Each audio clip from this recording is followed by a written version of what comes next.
Okay, continuing in the laws of Bishul of cooking. So we learned that there's a kli rishon.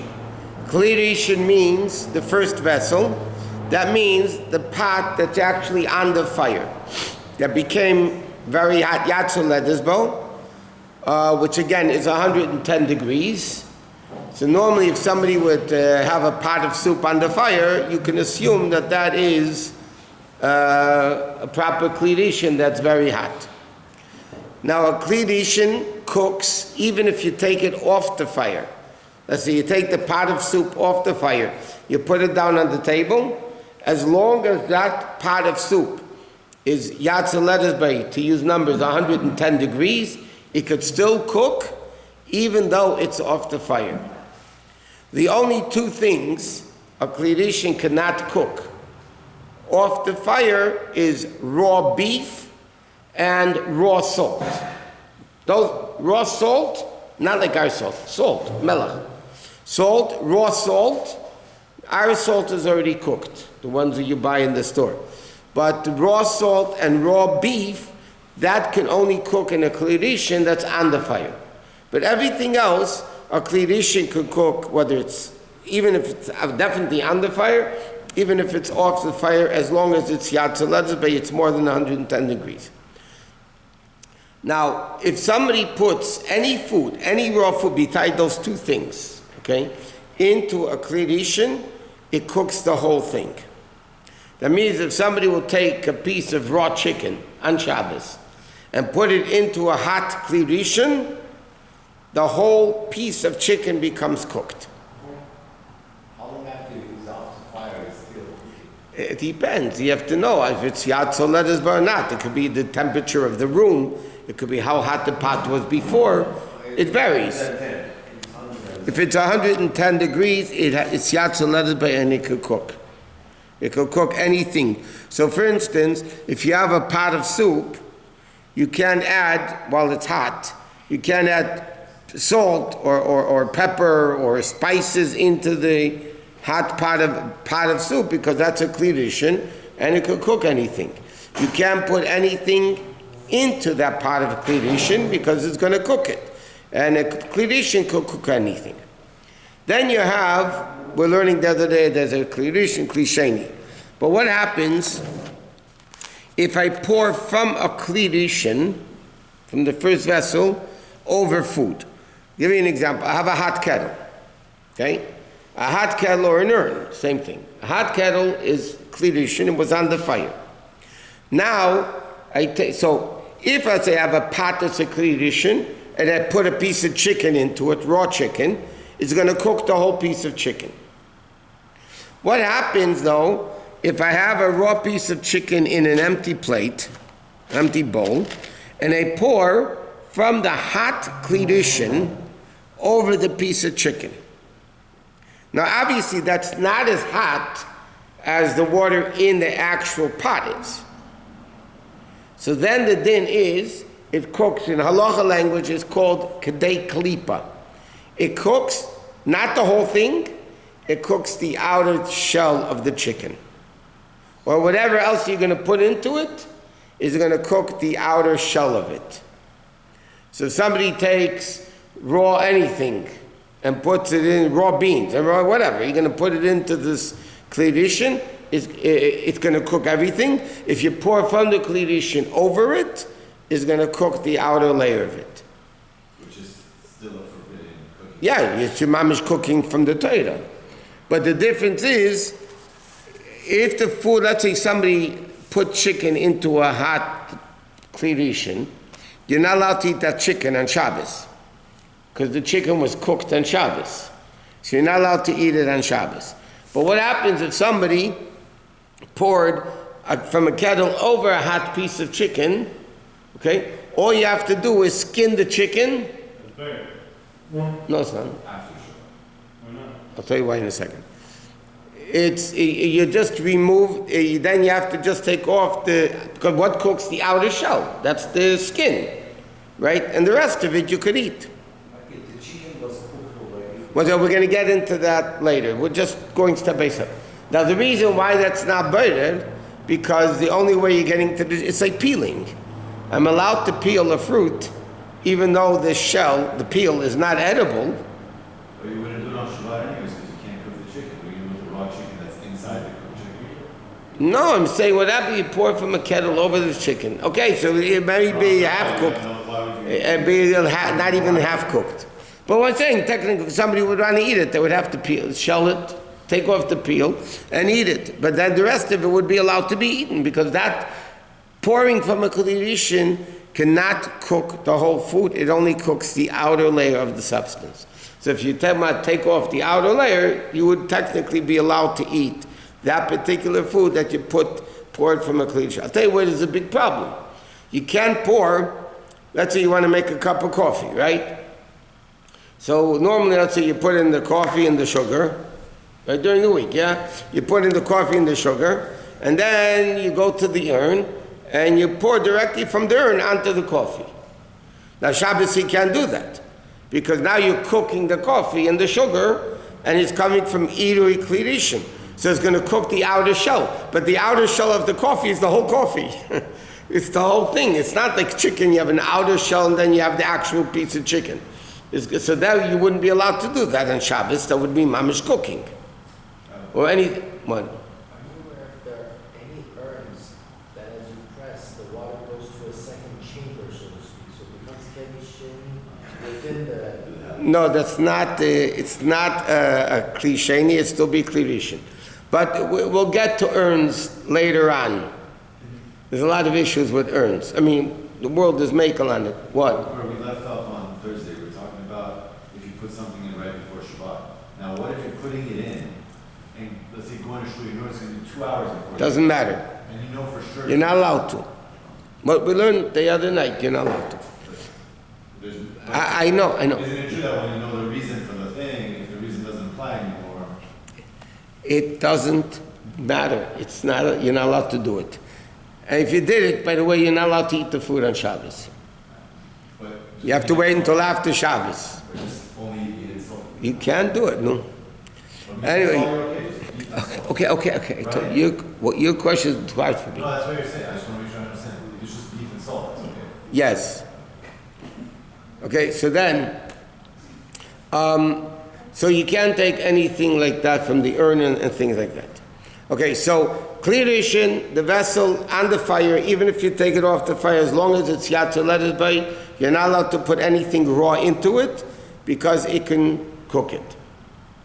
If you pour from a kli rishon over something, it cooks only the outer surface of it. Now, yes, sir. How do people What? was Fahrenheit invented in the Torah, or like they used something else to measure, and then Rabbanim figured out if it was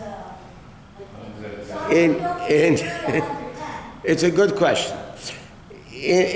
By the way, from the time Adam Rishon was created, they always had cooking. And when they cooked something and it bubbled, you know, like you cook up water, it bubbles. So that, it boils, that's for sure cooking. But that's much hotter, that's 212 degrees. Here we're saying halachically, cooking, as far as Shabbos goes and other things, is 110 degrees. So but they figured it out because there were certain methods they did, and the Chacham were very smart, and they figured out what would be hot enough to be able to cook. One second. But let me say something very interesting. We said before, and this is the Shulchan Aruch, if I have a kli rishon that was on the fire, okay, and I take it off the fire, it can cook as long as it's hot, as long as it's yatzer lettuce bay. That means if this kli rishon now is 150 degrees, it could cook. Okay? Now there's a kli sheni. Kli sheni means I pour it from the kettle into a bowl. Okay? Now what's the din of a kli sheni? Does a kli sheni cook or does a kli sheni not cook? So in halacha, we know it's very complicated because halacha says we're not sure exactly what cooks and doesn't cook. We know two things don't cook in a kli sheni. spices, not salt. Salt is a different din. Spices, and according to the Rebbe, all liquids. All liquids don't cook in a kli sheni, and all spices besides salt don't cook in a kli sheni. So according to that, according to this opinion, if I want, some people are machmir more, but halachically, if I, let's say, take my bowl of soup at the table, right? So the soup is cooked in a pot. Then I took the soup with a ladle and put it into my bowl of soup. Okay? So this is itself an issue. What din does the ladle have? Because I take from the hot kli rishon and take out and pour it into the bowl. Now this bowl now is a kli sheni, right? It can't cook liquids. Which means, by the way, if this kli sheni is 170 degrees, it cannot cook liquids. But a kli rishon that's 150 degrees could cook liquids. We said a kli rishon off the fire, as long as it's yatsa, as long as it's 110 degrees, it can cook. Yet a kli sheni cannot cook liquids, even if it's 170 degrees. It doesn't make sense. So there's two reasons why kli sheni doesn't cook and the kli rishon does cook. Number one, some poskim write that because when you pour from the kli rishon onto the kli sheni, the air cools it down a little bit. But the Alter Rebbe said most poskim say a different reason. Cooking, I'm going to answer your question, one second. Cooking has nothing to do with degrees, which means as follows. The kli rishon that was on the fire, correct? The walls got hot. The walls of the vessel got hot. And therefore, even though it's 150 degrees now, because the walls of the vessel were hot, it couldn't cook. But if I pour from a kli rishon into the second vessel, the walls of the second vessel were never made hot. So therefore, even though it might be a greater degree, it might be 170 degrees, but the fact that the walls of the keli were not made hot because it wasn't on the fire, so therefore it doesn't have the ability to cook. What did you want, sir? If you cook it and you have the outer shell, now it's not the outer shell, now can you cook it again and have the outer shell and keep on moving that? No, but you're not allowed to cook the outer shell. You can't cook any of it. You're not allowed to cook that either. Okay. Huh? So you're very creative. So now the question based on this, we'll just start the discussion to continue with Shem tomorrow. So now I have a pot of soup. The pot of soup is a kli rishon. I have a ladle. This is the ladle, okay? I'm putting it into the soup, taking out soup and putting it into this dish, my bowl of soup. Now, what din does this ladle have? Does this ladle have a din of a kli rishon? Then this bowl of soup would be a kli sheni. Or does the ladle have a din of a kli sheni? And therefore the bowl of soup would be a kli shlishi. No, you don't cook the soup with the ladle in it. If you cook this, he's bringing up a very good point. If you would technically cook the soup with the ladle in it, the ladle for sure would be a kli rishon. The walls are getting hot. So, but the question is, here I'm not pouring from the pot of soup into the ladle. I'm sticking the ladle into the hot kli rishon and pouring it out into a second vessel, kli sheni. So the question is, what din does the ladle have? So in halacha there's a machlekes, but the accepted general psak is as follows. If I just take it in and out, then the ladle is a kli sheni. Then if the ladle is a kli sheni, then this bowl of soup is a kli shlishi that we'll learn about.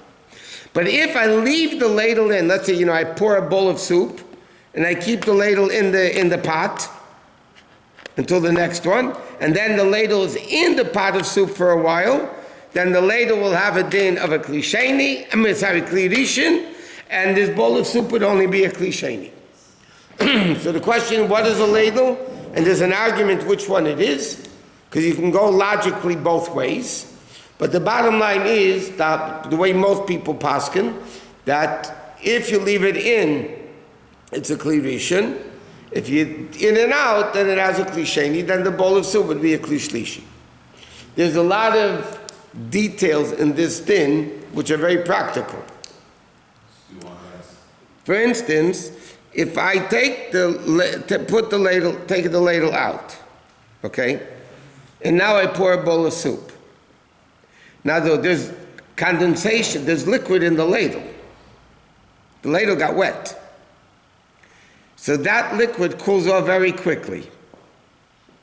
So now there's liquid on the ladle. If I poured it back into the bowl of soup, am I recooking that liquid that was in the ladle that cooled off? And that's going to be discussed tomorrow, what the din about that is. But it's a very interesting way. The kli rishon works, kli sheni works, the ladle, there's a lot of details about it. So you can't really sip from the person. You could sip from it. But what are you're eating it. What's the big deal? What are you cooking? You're not cooking your mouth.